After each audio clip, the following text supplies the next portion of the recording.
Aujourd'hui, nous allons parler d'un livre que je vous mettrai en incrustation ici. Dieu, la science, les preuves. Ce livre a été écrit par Michel-Yves Bolloré et Olivier Bonassis.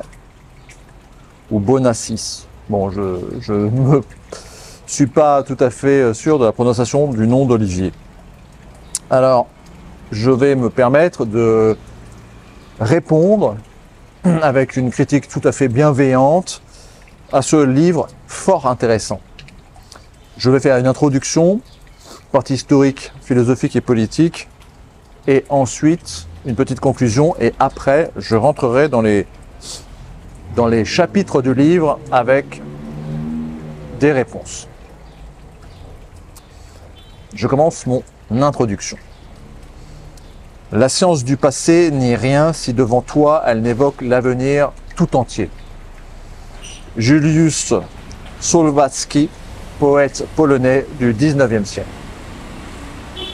Effectivement, si le passé ne nous évoque pas l'avenir, le monde va court à sa perte. Ce livre propose d'étudier le passé, et pas n'importe quel passé, puisque c'est l'étude de Dieu, de son existence, à travers la science et des preuves. Alors, la définition des preuves dans ce livre a une place importante, car les auteurs, M. Bolloré et M. Bonassis, essayent d'avoir une approche thomiste, on va dire. Mais la définition des preuves va mal commencer pour moi, puisque il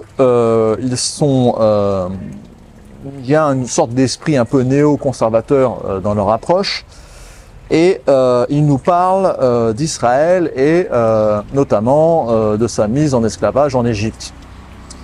Mais les Égyptiens n'ont jamais été esclaves en Égypte. D'un point de vue archéologique ou scientifique, ce n'est absolument pas prouvé. C'est un mythe. Il n'y a pas d'évidence archéologique. Je rappelle que l'Égypte ancienne, pharaonique, mentionne Israël une seule fois.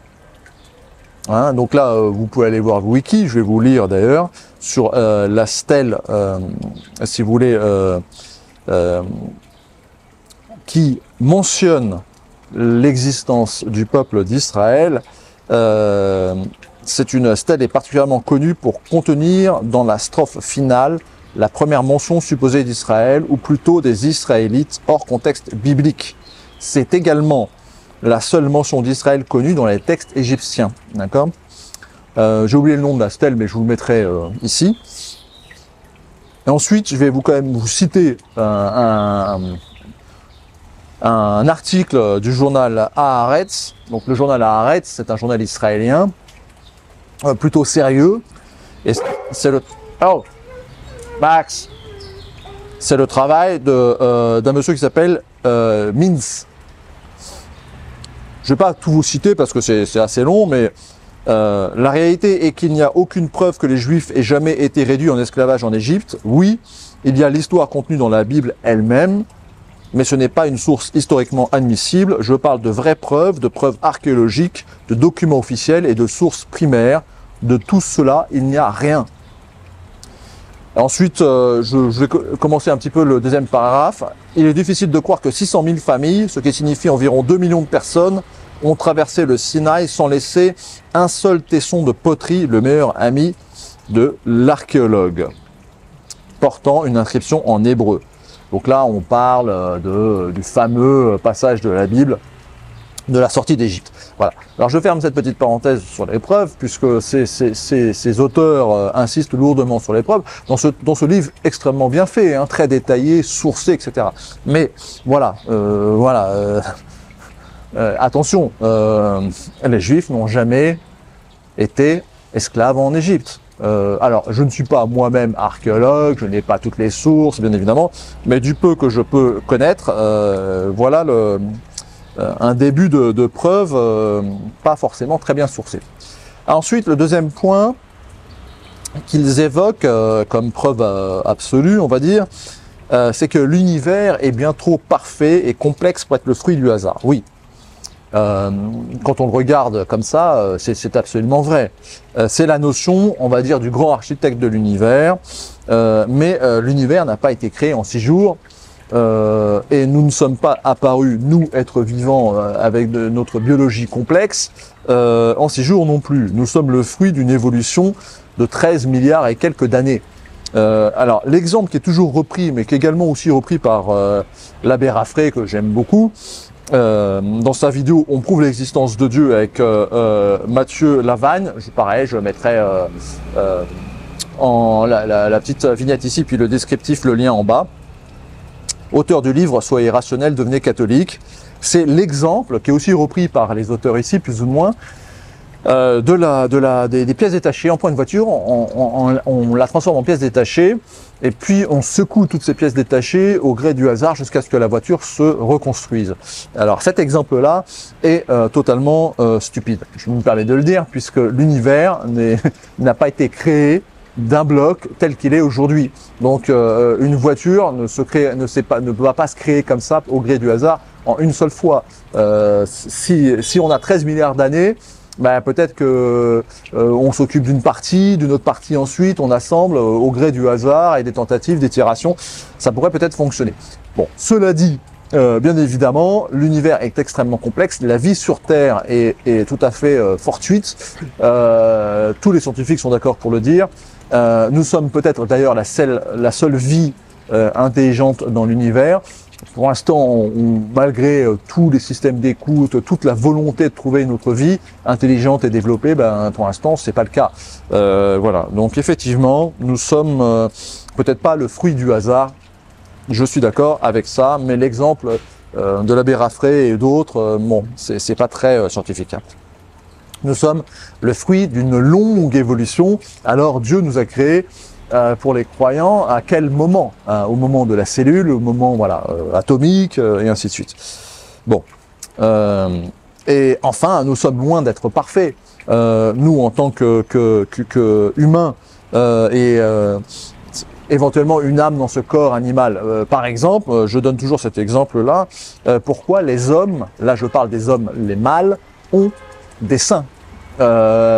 Jusqu'à... Bon, alors, je sais que le wokisme tente à changer cela, qu'un homme puisse accoucher d'un enfant, mais a priori, jusqu'à la preuve du contraire, pour moi et beaucoup d'autres, c'est-à-dire quelques milliards d'individus sur cette terre, un homme n'accouche pas et donc ne donne pas de lait. Et pourtant, nous avons des seins.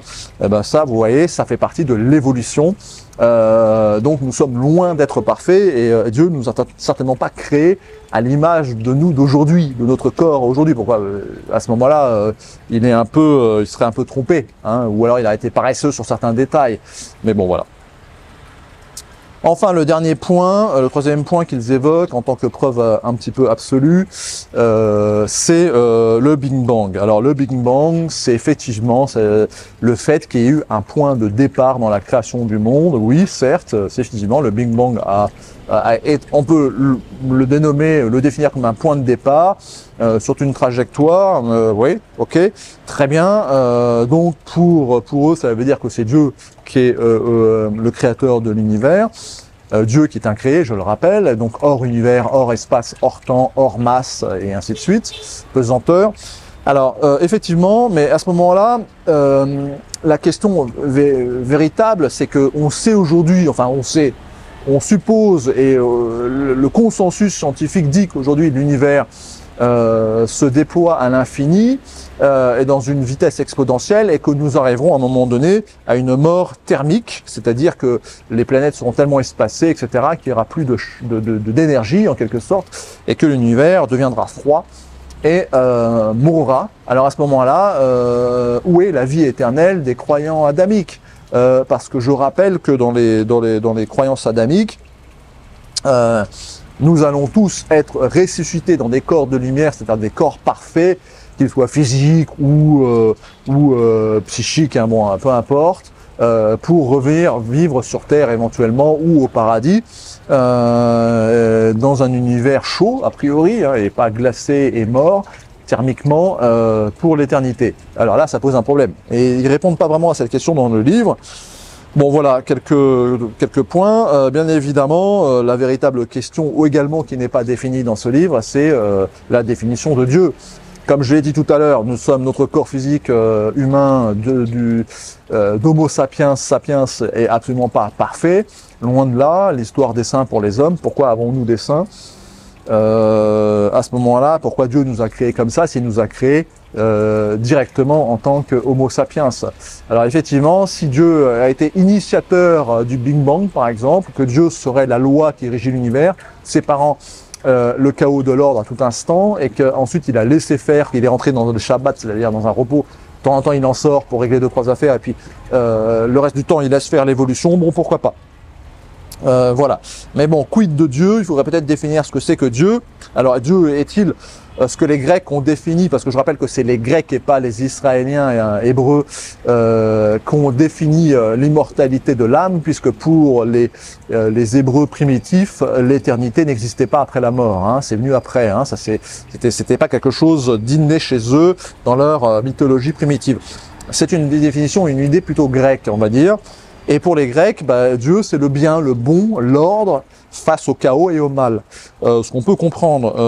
Mais alors quid des autres religions, quid des bouddhistes, etc., etc. Donc si Dieu appartient aux Juifs, en quelque sorte, cette idée, ce placement de produit, moi j'appelle ça un placement de produit dans le judéo-christianisme, parce que on oublie l'helléno-christianisme. Donc il y a eu un placement de produit à une époque, je reviendrai après dessus. Mais quid des autres religions? Voilà, bon, je rentre un peu dans la partie historique. Effectivement, la Bible a été influencée. En fait, les Israéliens sont ce qu'on appelle des picoreurs, c'est-à-dire en fait qu'ils ont pris un petit peu à droite et à gauche, etc. Alors dans le livre, comme c'est des néoconservateurs, hein, je pense d'un point de vue politique et psychologique et religieux, pour eux Israël est intouchable, etc. puisque c'est la Bible, mais pour moi, ce sont des picoreurs, ils ont pris à droite à gauche et ensuite ils ont réadapté, ce qui est un signe d'intelligence d'ailleurs, hein. C'est comme ça qu'on apprend et qu'on évolue, etc. Mais la Bible n'est pas très claire, hein. De Sumer à la Bible, il y a beaucoup de récits communs, de copies, le déluge, il y a 2 récits de la création dans la Bible, hein. Il y a 2 Adam et il y a 2 dieux surtout, il y a Elohim et Yahvé. Bon, voilà, je vais pas rentrer dans l'histoire des Anunnaki, etc., et des Elohim, mais bon, j'ai une vidéo sur le sujet, je vous la mettrai en partage ici ou dans les descriptifs. Vous pouvez aller voir ça. Mais en tout cas, ce qui est très intéressant, c'est qu'on ne sait pas, si vous voulez, d'un point de vue historique, à quel moment Dieu nous a créés et à quelle phase. Bien évidemment, dans la Bible, qui est une allégorie, Dieu nous a créés à son image. Mais à quelle image? Puisqu'on ne peut pas définir Dieu. À l'image quantique, à l'image du Big Bang, à l'image de l'Homo sapiens. Voilà. Bon. Ensuite, dans cette partie historique, il parle de beaucoup de scientifiques, mais pas de Jean-Pierre Petit. C'est dommage parce que Jean-Pierre Petit a justement des réponses à toutes ces questions, justement de l'expansion de l'univers, des trous noirs, mais également d'une cosmologie. Alors, accélération et l'expansion de l'univers, la matière noire, où est-elle, hein? Là, je cite Jean-Pierre Petit. L'énergie noire, où est-elle? Je rappelle que, si vous voulez, c'est le modèle Runaway, donc le modèle de l'expansion. Et en fait, on a plus ou moins décidé, à un moment donné, dans un consensus scientifique, de dire, en fait, c'est la matière noire qui remplit 70% de l'univers, on ne sait pas trop ce que c'est, mais bon, voilà. Et ensuite, ce qui pousse à l'expansion, on ne sait pas trop ce que c'est non plus, mais on va appeler ça l'énergie noire. Mais ça, c'est pas vraiment scientifique en tant que tel. Bon, une fois de plus, moi, je ne suis pas scientifique, hein, donc je raconte peut-être des bêtises, mais enfin, c'est ce que je comprends. Donc Jean-Pierre Petit est arrivé à l'idée de l'univers Phoenix, de l'univers Janus, c'est-à-dire un univers double, avec un univers en positif et un univers en négatif, ce qui a priori expliquerait un certain nombre de choses. Bon, voilà. Effectivement, après, pour les auteurs, ils vont énoncer toutes les théories qui tenteraient d'expliquer l'univers, hein, donc l'univers à rebond, la théorie des cordes, les multivers. Mais par contre, ils ne parlent pas du modèle Janus de Jean-Pierre Petit, ce qui est dommage, à mon avis, puisque Jean-Pierre Petit est un des rares scientifiques qui aborde également le problème de la vie après la mort avec le métaphysicon Et comme dans sa cosmologie, il y a deux univers, un positif et un négatif, bah pour lui, dans l'âme, ou on va dire ce qu'on appelle, oui, ce qu'il appelle l'âme, en fait, il y a la nosphère, le plan astral, et la biosphère, là où nous sommes. Voilà, bon, sujet intéressant. Donc là, je vais sur la partie philosophique. En réalité, tout ça, c'est la question de Dieu, la définition de Dieu. Et moi, je vais vous dire quelque chose d'extrêmement simple, c'est que ces deux auteurs s'attachent sur la Bible, ne parlent que de la Bible, essentiellement, l'Ancien Testament étant la source. Mais alors, l'homme de Chauvet, ces magnifiques dessins d'une beauté à couper le souffle, donc lui n'était pas en accord avec Dieu, peut-être. Lui ne croyait pas en Dieu. Non, tout ça c'est bien évidemment des bêtises. Dieu, s'il existe, a toujours existé et les hommes l'ont toujours vénéré. Et là, pour moi, je fais un lien direct avec l'helléno-christianisme. Donc là, vous pouvez lire Gaston Luce de Platon à Dante, qui va nous parler de Philon d'Alexandrie, des Esséens, etc., de tous ces courants pré-chrétiens qui étaient influencés par l'école de Pythagore, c'est-à-dire les Grecs. Bon, ils en parlent aussi un peu, mais bon, voilà. Donc, quid du judéo-christianisme face à l'helléno-christianisme, également Paul Lecourt, chez lui, il est beaucoup plus discutable, mais voilà. Il y a eu une existence de Dieu avant les Hébreux. Bon, voilà un petit peu mes explications. Et bon, maintenant, si vous voulez, d'un point de vue politique, nous sommes donc dans ce livre face à des néoconservateurs. C'est-à-dire qu'en fait, les néoconservateurs à l'américaine, qui sont souvent protestants d'ailleurs, mais pour quasi tout le temps d'ailleurs, je ne sais pas si M. Bolloré, je pense qu'il est catholique, hein. Par contre, Olivier Bonassis, je ne sais pas, il est peut-être protestant. En tout cas, les deux sont dans cette idée, ils citent la GLNF, la Grande Loge nationale française à laquelle j'ai appartenu. Donc moi, je suis protestant et j'ai été à la Grande Loge nationale française, donc je me permets de critiquer le protestantisme et la franc-maçonnerie, au sens que c'est du néoconservatisme. C'est néoconservateur, c'est-à-dire en fait c'est Israël, il y a que qu'Israël, sans Israël il n'y aurait pas Dieu, etc. Jésus c'est un détail. Et vous voyez, voilà, ça me gêne profondément. Et ça rejoint, si vous voulez, l'esprit néoconservateur politique. C'est-à-dire qu'en fait, il faut protéger Israël à tout prix, puisque le dessein de l'homme, c'est le retour du Messie, que ce soit Jésus pour les chrétiens ou le vrai Messie pour les Israéliens, les pratiquants juifs, de la religion juive, pour jusqu'à l'Apocalypse, c'est-à-dire le combat final du bien contre le mal, etc., etc., la fin du monde, en quelque sorte, pour la résurrection des corps de lumière et la vie éternelle au sein du paradis. Je le rappelle pour les pratiquants juifs, le paradis est sur terre. Voilà.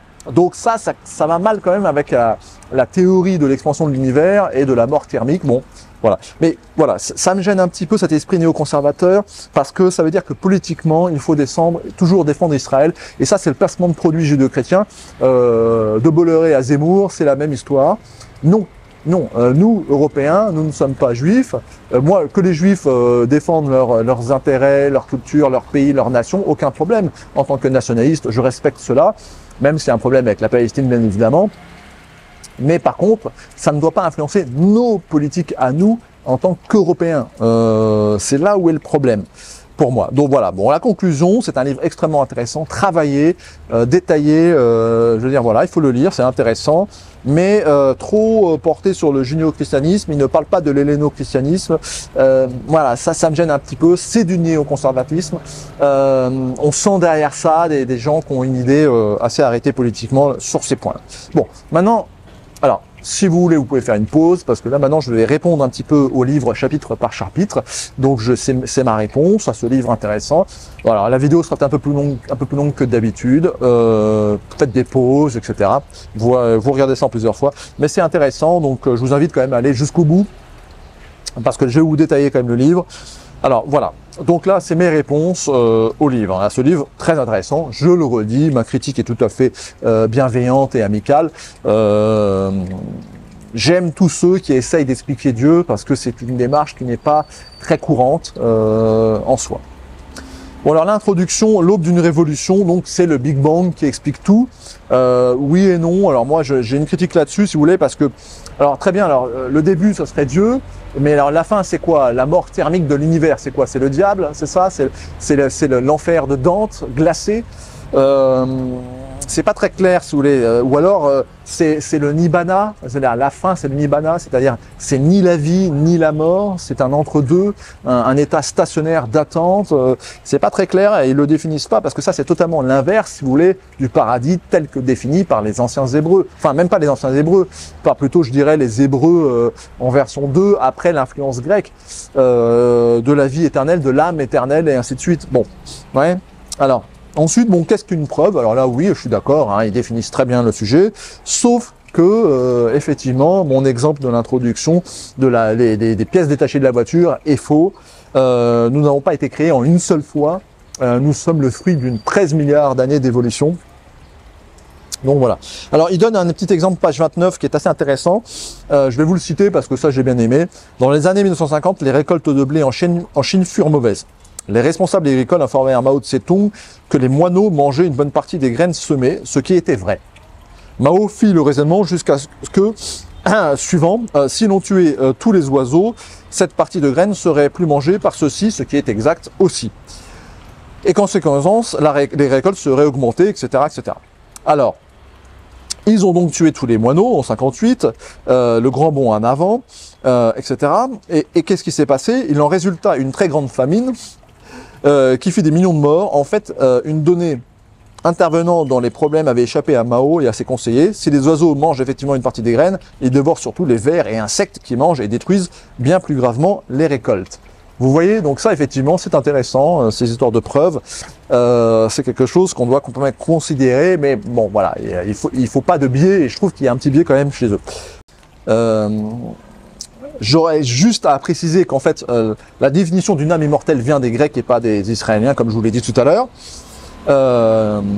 Et que l'idée du démiurge créateur me semble une bonne piste, puisque je ne pense pas qu'on soit en contact directement avec Dieu, qui est incréé, hors du temps, hors de l'espace, et avec lequel on peut, ça se trouve, même pas communiquer. Donc on communique avec des forces intermédiaires, à mon sens, ce que l'islam définit aussi d'ailleurs. Hein. Alors les preuves liées à la science, la mort thermique de l'univers, bon voilà, ça on l'a dit tout à l'heure. Après bon, il cite des choses qui sont intéressantes, voilà. Ensuite, 5, une brève histoire du Big Bang. Ok, le Big Bang, oui, certes, ça au niveau scientifique on est tous d'accord, je pense. Ensuite, donc voilà, bon, il cite Igor et Grishka Bogdanov, donc ça je vais vous le lire parce que c'est intéressant. Mais alors, si la singularité est à l'origine de l'univers, est à présent bien établie scientifiquement, pourquoi suscite-t-elle autant de passion? Pour ne pas dire de rejet, sans doute parce qu'elle nous contraint à un choix impossible entre un univers sans cause et d'un côté à l'autre extrémité le visage de Dieu. Donc Igor et Grishka Bogdanov. C'est tout à fait exact. Et là dans le livre, ils abordent un sujet auquel moi je n'avais pas pensé. Donc là voilà, ça c'est intéressant. C'est qu'en fait beaucoup de non-croyants, de matérialistes ne veulent pas reconnaître Dieu car ils ne veulent pas être soumis à Dieu et c'est une forme d'arrogance. Et ça je pense que c'est vrai fondamentalement parce que les gens intelligents, les scientifiques, etc., les gens qui réfléchissent beaucoup, qui ont le temps d'ailleurs pour le faire, souvent tombent dans l'arrogance et ne veulent pas se soumettre à Dieu. Et c'est un peu mon cas, hein, je dois le dire. Donc ça c'est très intéressant. Alors 6, le roman noir du Big Bang. Oui, alors les communistes, les nazis moins, parce que bon, alors, ils mettent une couche sur les nazis. Bah ça c'est le côté néoconservateur, bien évidemment. Non, Hitler n'avait rien contre l'Église chrétienne. Il en avait contre le pape et le catholicisme, oui, mais pas du tout pour les protestants allemands, puisqu'il y a eu une église chrétienne nazie, ce qu'on appelait les chrétiens allemands protestants, bien évidemment anti-juifs, bien évidemment Jésus n'était pas juif, mais un arien, bon je rentre pas dans tout, vous avez Doggerland à lire sur ce sujet, et je rappelle aussi que tout le côté messianisme du communisme matériel est juif, hein. 60 à 80% des bolcheviks de la première vague étaient juifs. C'est un messianisme inversé. Ce que je dis souvent, c'est quand les juifs abandonnent Dieu, ils deviennent extrêmement dangereux parce qu'ils deviennent des messianismes matérialistes. Voilà. Alors cette tentative d'alternative au Big Bang, bon, ok, multivers, etc. Alors pourquoi il ne cite pas Jean-Pierre Petit avec le modèle Janus et pourquoi il ne cite pas Aurélien Barraud qui est aussi le grand spécialiste des multivers? 8, les principes anthropiques ou la fabuleuse réglage de l'univers. Alors ça c'est toujours pareil, l'univers est tellement bien réglé, le fait que nous soyons là est tellement peu probable, ça c'est exact, mais nous sommes le fruit d'une évolution. de 13 milliards d'années. Nous n'avons pas été créés en secouant les atomes tels que nous sommes aujourd'hui. Nous avons évolué. Pourquoi les amants des saints, hein, je le redis. 9, les multivers, etc. Bon, voilà. Aurélien Barraud, pourquoi ils n'en parlent pas? 10, les premières conclusions. Un petit chapitre pour notre livre, un grand pas pour notre raisonnement. Je cite page 195. Serait-ce déjà le mot de la fin? C'est-à-dire, en fait, là, ils font une conclusion après le Big Bang qui est pour eux une preuve absolue. Comme on le voit, dès la toute première partie de ce panorama, nous arrivons à des conclusions essentielles. La cosmologie, à elle seule, a été capable de nous apporter des preuves suffisantes de l'existence d'un Dieu créateur, ou d'un moment créateur, ou d'une loi créatrice, ça c'est moi qui le rajoute. Nous pourrions arrêter là notre ouvrage et le lecteur, sa lecture, mais quel dommage de se limiter à un seul angle d'analyse. Oui et non. Oui, effectivement, le Big Bang c'est intéressant, mais voilà, il y a d'autres cosmologies, les hindous, etc. Par exemple, eux, c'est des multi-Big Bang, c'est-à-dire que l'univers se recrée, etc. La mort thermique, si vous voulez, pose un problème quand même en soi. L'énergie ne peut pas disparaître. Hein. Voilà. C'est quelque chose qui scientifiquement et pour l'instant on ne sait que ça, donc on dit que c'est l'énergie sombre, mais on n'a pas défini ce que c'est que l'énergie sombre. Hein. Ça sort du chapeau un petit peu tout ça. Alors 11, biologie, le saut vertigineux le saut vertigineux de l'inertie au vivant. Voilà, ok, très bien, mais une fois de plus, nous n'avons pas été créés du jour au lendemain tel que nous sommes. Hein. Bien sûr, c'est intéressant. 12. Ce qu'en disent les grands savants eux-mêmes. Alors là, c'est assez intéressant, il y a beaucoup de citations. Moi, j'aime bien celle de Roger Penrose, parce que j'aime beaucoup Sir Roger Penrose, qui est le spécialiste un petit peu du cerveau quantique. Voilà, c'est très intéressant. Je le cite, c'est le créateur a l'intention de produire un univers à basse entropie initiale, condition nécessaire pour qu'il y ait un second principe de la thermodynamique. Il lui faut viser avec beaucoup de précision. Nous connaissons donc avec quelle précision le créateur a dû viser 10 puissance 10 123. C'est-à-dire en fait que, ça veut dire quoi? C'est si on change un chiffre après, je sais pas, un nombre incroyable de décimales, l'univers n'existe plus. Donc c'est effectivement à ce côté-là, c'est extrêmement intéressant. Maintenant, je vais vous citer George Wald, page 235. Est-ce que je vous disais là sur l'arrogance de ne pas reconnaître Dieu? Très intéressant. Il n'y a pas deux façons d'envisager l'origine de la vie. L'une est la génération spontanée se poursuivant par l'évolution. L'autre, c'est une création surnaturelle, œuvre de Dieu. Il n'y a pas de troisième possibilité, effectivement. La génération spontanée de la vie à partir de la matière inerte a été scientifiquement infirmée par Pasteur et d'autres il y a 120 ans. Ceci nous laisse avec la seule conclusion que la vie a été créée par Dieu. Cela, je ne l'accepterai pas pour des raisons philosophiques. Parce que je ne veux pas croire en Dieu. Je ne veux pas croire en Dieu. En conséquence, je choisis de croire à ce que je sais être scientifiquement impossible, la génération spontanée conduisant à l'évolution. Vous voyez, ça c'est un aspect du livre qui est très intéressant et je pense qu'ils auraient dû travailler beaucoup plus là-dessus parce que ça c'est un biais humain dans lequel moi aussi je me reconnaître. C'est-à-dire qu'en fait, on a du mal à être suffisamment humble pour accepter quelque chose qui nous dépasse, qui nous est supérieur. 13. En quoi croient les savants? Bon, rien à dire là-dessus. Ce que croyait Einstein, bon, ça c'est le paradoxe juif à mon sens, j'en parle dans Espace CP, que je vous mettrai ici en lien. Le lien pour acheter le livre Espace CP qui parle de tout ça, c'est-à-dire le paradoxe juif, c'est-à-dire qu'en fait un juif même non religieux, ce qui était un peu le cas d'Einstein, croit toujours en Dieu. C'est un paradoxe, d'abord parce que c'est le peuple élu, donc c'est difficile pour eux de s'en détacher, qu'ils sont paranoïaques parce qu'ils veulent se définir comme différents, ou les autres, c'est d'ailleurs plutôt les autres qui le définissent comme tel, mais enfin c'est un biais à deux sens, on va dire. Voilà, ça c'est le paradoxe juif. Alors, par contre, 15, en quoi croyait Gödel? Excusez-moi pour le bruit. Alors Gödel, c'est un scientifique, Kurt Gödel, et c'est un scientifique extrêmement intéressant, bien plus qu'Einstein d'ailleurs, je pense à mon sens. Alors je peux pas tout vous lire, mais je vais essayer de vous citer quand même page 278, parce que ça c'est vraiment intéressant. En revanche, plus d'un demi-siècle après sa mort, le débat fait rage sur les conséquences directes ou indirectes de son théorème. Alors son théorème, c'est, alors je suis pas mathématicien, mais ça veut dire qu'en fait il y a des choses qu'on ne peut pas prouver mathématiquement. la plus généralement admise, c'est qu'en montrant, comme nous l'avons vu, que la notion de vérité est plus vaste en mathématiques que la notion de démonstrabilité, le théorème conforte la position platonicienne en mathématiques, cette position qui affirme que les objets mathématiques existent indépendamment du cerveau humain, a été très bien mesurée par les grands mathématiciens et physiciens Sir Roger Penrose, prix Nobel de physique 2020. Lui-même passionné par les travaux de Gödel et leur implication. Selon Platon, les concepts et les vérités mathématiques résident dans un monde réel dépourvu de toute notion de localisation spatio-temporelle. Le monde de Platon distingue au monde physique est un monde idéal de forme parfaite à partir duquel nous devons comprendre ce monde physique, le nôtre. Bien que l'univers platonicien ne laisse pas réduire à nos constructions mentales imparfaites, notre esprit y a toutefois directement accès grâce à une connaissance immédiate des formes mathématiques et à une capacité de raisonner sur ces formes. Bon, je m'arrête là. En d'autres termes, ça veut dire que le monde mathématique est un monde un peu magique. C'est un débat philosophique très intéressant qui pourrait expliquer effectivement ce monde qu'on ne comprend pas ou qu'on accède un petit peu, qui serait lui quasiment parfait, c'est-à-dire les lois qui séparent l'ordre du chaos à tout instant. Voilà, c'est très intéressant. Je continue une autre petite citation. 40 ans avant Penrose, Gödel avait écrit avec son écriture mystérieuse dans un de ses petits carnets: mon théorème d'incomplétude fait que soit l'esprit n'est pas mécanique, n'est pas la production d'une machine comme le cerveau. Donc ça rejoint l'idée de Penrose, le cerveau un peu quantique, soit l'esprit humain ne peut pas comprendre son propre mécanisme, ce qui est possible aussi. Par conséquent, soit l'esprit humain est une réalité indépendante du monde matériel, soit les objets mathématiques ont une réalité en dehors de ce même monde matériel. Bon, ce qui revient quelque part à quelque chose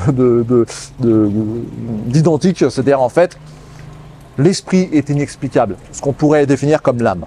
Bon, je m'arrête là parce que lisez le livre et la partie sur Gödel, rien que ça vaut la peine de lire ce livre. Très intéressant. Alors, les preuves hors science, les vérités humaines intangibles de la Bible. Bon, là, je suis d'être moins d'accord parce que là, on retourne dans du néoconservatisme, les Hébreux, etc., etc., etc. Si vous voulez, ces chrétiens, notamment protestants, ont besoin absolument de l'existence d'Israël pour fonder leur religion. Je trouve ça triste. Parce qu'une partie de la religion que les Hébreux ont créée et qu'ils maintiennent, et qui est assez fantastique, on doit le reconnaître, vient des Grecs, vient des Égyptiens, vient des Sumériens. C'était des picoreurs. Ils ont été influencés, ce qui est, je le répète, un signe d'intelligence. Et ensuite, et ça on le dit jamais assez, c'est que jusqu'à la Kabbale, etc., ce sont des les écrits du Moyen-Âge juif sont en confrontation directe avec le christianisme. Donc le christianisme a plus influencé les juifs que l'inverse. C'est quelque chose dont on ne parle pas suffisamment. Les juifs ont dû se justifier face au christianisme, qui est pour eux un paradoxe, parce que Jésus était a priori juif, même s'il a créé une nouvelle religion, même s'il était plutôt esséen d'ailleurs, mais bon, peu importe. Voilà. Donc, bon, cette partie, ok, intéressante. Il parle quand même des Sumériens, page 304, les Sumériens, les Akkadiens, les Assyriens, etc., les Babyloniens, les influences, bien évidemment. Page 308, les Sumériens, etc. Bon. Les pages 311, les Mésopotamiens, avec la création de l'être humain, d'Enki, et voilà, donc là ils font ces liens, c'est intéressant, les Grecs, etc. Alors ensuite 17, les erreurs de la Bible qui en réalité n'en sont pas. Bon, oui, non, la Bible est remplie d'erreurs. Hein. Voilà, elle a écrit la Genèse a été écrite après, etc. Bon voilà, là il faut être un peu réaliste quand même. Et puis surtout, il faut lire l'Antichrist de Nietzsche. Alors là ils en parlent pas du tout. Hein. Je vais vous le citer. Un passage que je cite dans mon livre Espace épais. Le bouddhisme est 100 fois plus réaliste que le christianisme. Il porte comme héritage la faculté de savoir objectivement et froidement poser les problèmes. Il vient après un mouvement philosophique de plusieurs siècles. L'idée de Dieu dans sa jeunesse est déjà fixée quand il arrive. Le bouddhisme est la seule religion vraiment positiviste, alors ça c'est un terme à lui, hein, que nous montre l'histoire, même dans sa théorie de la connaissance. Il dit plus lutte contre le péché, mais donnant droit à la réalité, lutte contre la souffrance. Il a derrière lui, et cela le distingue, profondément du christianisme l'illusion volontaire des conceptions morales. Il se trouve dépassé, pour parler mon langage, par-delà le bien et le mal. Ça, c'est tout à fait exact. C'est-à-dire, en fait, le bouddhisme est fort intéressant et se distingue en cela du christianisme, car il n'y a pas de péché.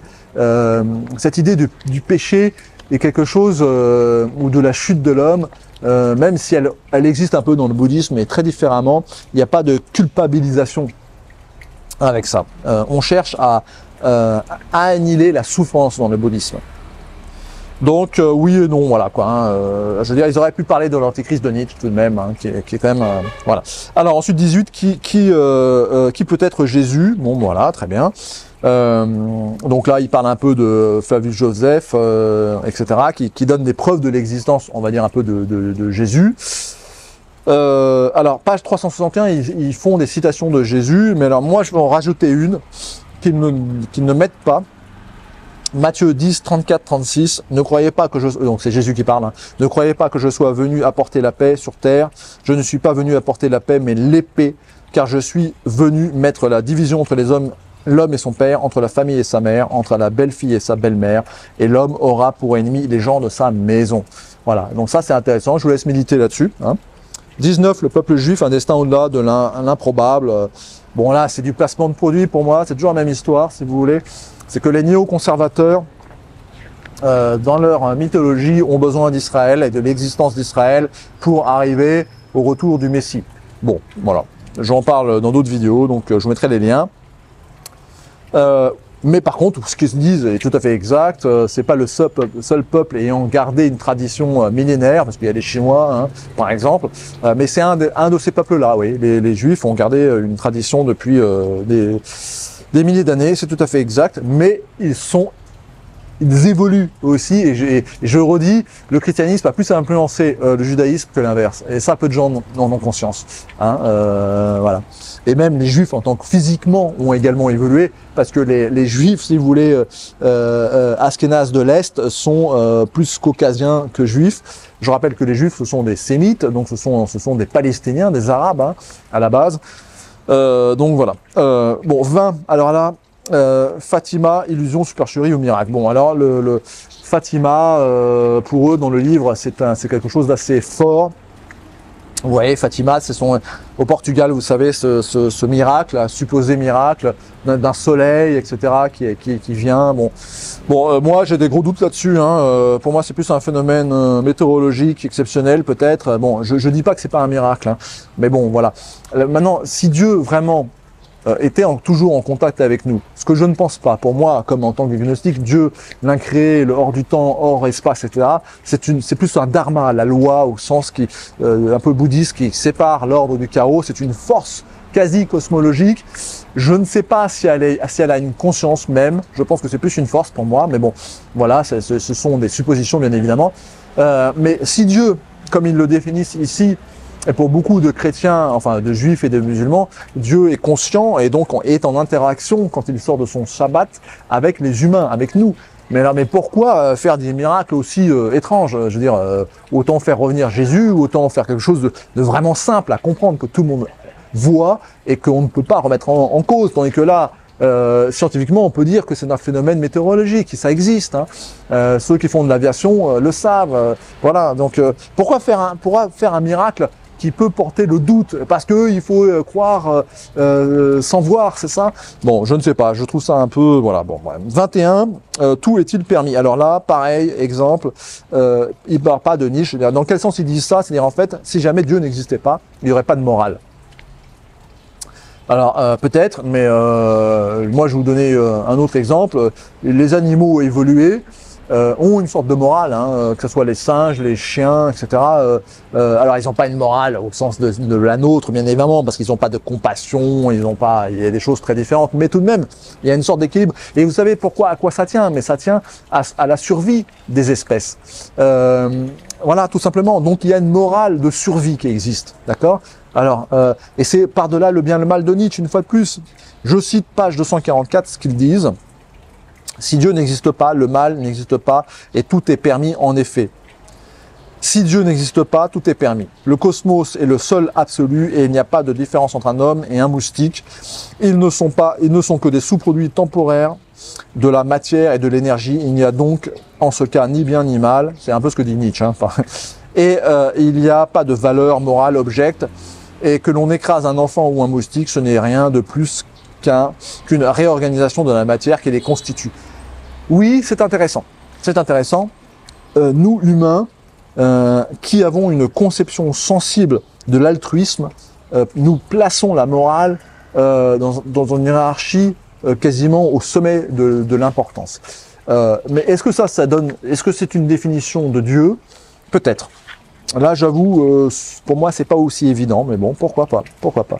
22, les preuves philosophiques contre-attaque. Bon, là, il cite encore de Aristote, saint Thomas d'Aquin, etc. Bon, là, je vais pas rentrer dans ça, c'est intéressant. Donc, c'est des preuves un peu philosophiques, c'est du thomisme, on va dire, quelque part. Alors, je vais vous citer page 460, René ou Tom, je ne sais pas, arrivé à la même conclusion, les mathématiques se rencontrent non seulement dans l'agencement rigide et mystérieux des lois physiques, mais aussi de manière plus cachée, mais indubitable dans le jeu infini de la succession des formes du monde inanimé, dans l'apparition et la destruction de leur symétrie. C'est pourquoi l'hypothèse idée platonicienne informant l'univers est plus que naturelle, et la plus naturelle, et philosophiquement la plus économique. Donc ça veut dire quoi? C'est-à-dire en fait c'est la beauté du monde et l'ordre du monde qui est une preuve d'existence de quelque chose qui nous dépasse, de supérieur. Alors 23, les raisons de croire à l'existence de Dieu selon les matérialistes. Les raisons de croire à l'inexistence de Dieu, suivant les matérialistes. La présence sur Terre des multiples religions contradictoires. Bon, ça, oui, effectivement, il le démonte assez rapidement, parce que ça, c'est une fausse preuve, puisque si Dieu existe en tant que force créatrice du monde, elle l'est pour tout le monde. Hein. Bon, voilà. Alors, conclusion, le matérialisme, une croyance irrationnelle. Oui, là, je suis assez d'accord. Dans un certain sens, et ça peut rejoindre la citation de tout à l'heure qui était « Je ne veux pas croire en Dieu hein, » du mathématicien, non pas du mathématicien, de monsieur Wald, je pense. Alors, le matérialisme, une croyance irrationnelle. Oui, tout à fait, le matérialisme n'a toujours été qu'une croyance. Le matérialisme, qui est un progressisme, donc là je suis tout à fait d'accord, c'est-à-dire en fait sans tradition, on va dans le progressisme, dans le postmodernisme, le wokisme. Le matérialisme n'a toujours été qu'une croyance, il est désormais une croyance irrationnelle. Certes, il pourra rester le libre choix d'un bon nombre de personnes, mais ce sera un choix dépourvu de tout fondement rationnel. Je suis d'accord, absolument. Et moi, je fais une parenthèse ici, tout simplement sur le sens de l'éternité ou de l'infini. Ouais. C'est des notions qu'on ne peut pas comprendre, qu'on ne peut pas. Donc, rien que pour ça, devenons humbles et acceptons qu'il y a des choses qu'on ne comprend pas et des choses supérieures et peut-être quelque chose qui nous crée ou qui nous meut un sens à la vie. À mon sens, c'est pas forcément une entité consciente pleinement, Dieu, mais en tout cas, c'est un ordre. Voilà. Car les preuves de l'existence de Dieu présentées ici sont bel et bien modernes, claires, rationnelles, multidisciplinaires, confrontables objectivement à l'univers réel qui plus est, elles sont nombreuses. Aucune d'entre elles, ou presque, n'aurait pu figurer dans un panorama des preuves du Xe siècle, ça c'est le Big Bang hein, notamment. Dans ce domaine, force est de constater que l'on a effectué tout au long du siècle dernier des pas de géants. Même notre connaissance historique de Jésus a considérablement progressé en un siècle. Il s'agit là d'un fait remarquable. Même si les esprits n'en ont pas encore pris la mesure, nous faisons place à un changement complet de paradigme sur la question des preuves et de l'existence de Dieu. Bon, oui, non, c'est un peu du marketing là. Le titre de l'introduction de notre livre, L'aube d'une révolution, pourrait au premier abord sembler audacieux, voire prétentieux. Au terme de ce livre, notre lecteur admettra certainement qu'il n'est nullement exagéré. Voilà, je vais citer une dernière page, 491, car Dieu a créé l'homme pour qu'il le cherche. Dieu a fait les hommes pour qu'ils soient le pour qu'il le cherche et si possible l'atteigne et le trouve, lui qui en fait n'est pas loin de chacun de nous. C'est l'acte 17-27. Cette affirmation de l'apôtre Paul est un encouragement à la réflexion, comme cet ouvrage l'a proposé. Voilà. Donc, effectivement, très bon ouvrage, très intéressant, très bien fourni, détaillé. Voilà. Moi, je vais faire une petite conclusion à la conclusion des conclusions. Très bon livre. Bon, il y a des choses sur lesquelles je suis un peu critique, notamment le Big Bang et le fait que le monde soit tout à fait linéaire et va à une fin certaine. Donc là, il n'y a pas d'explication logique dans ce livre à ce sujet. Après, les multivers où Aurélien Barraud aurait pu être interrogé, où Jean-Pierre Petit sera apporté un angle différent, et ensuite bien évidemment les autres cosmologies, le bouddhisme, etc., qui ont des explications différentes. Et après, cet esprit un peu néoconservateur, c'est-à-dire Israël en tant que socle à la croyance chrétienne. Non, moi je ne suis pas du tout d'accord. C'est les Grecs qui ont influencé les Israéliens et pas l'inverse, notamment dans la croyance d'une âme immortelle. Socrate, Platon, Pythagore, je veux dire voilà, voire l'Égypte d'avant, bien évidemment. Mais à part ça, c'est un bon ouvrage que je vous conseille. Merci de m'avoir écouté. À très bientôt.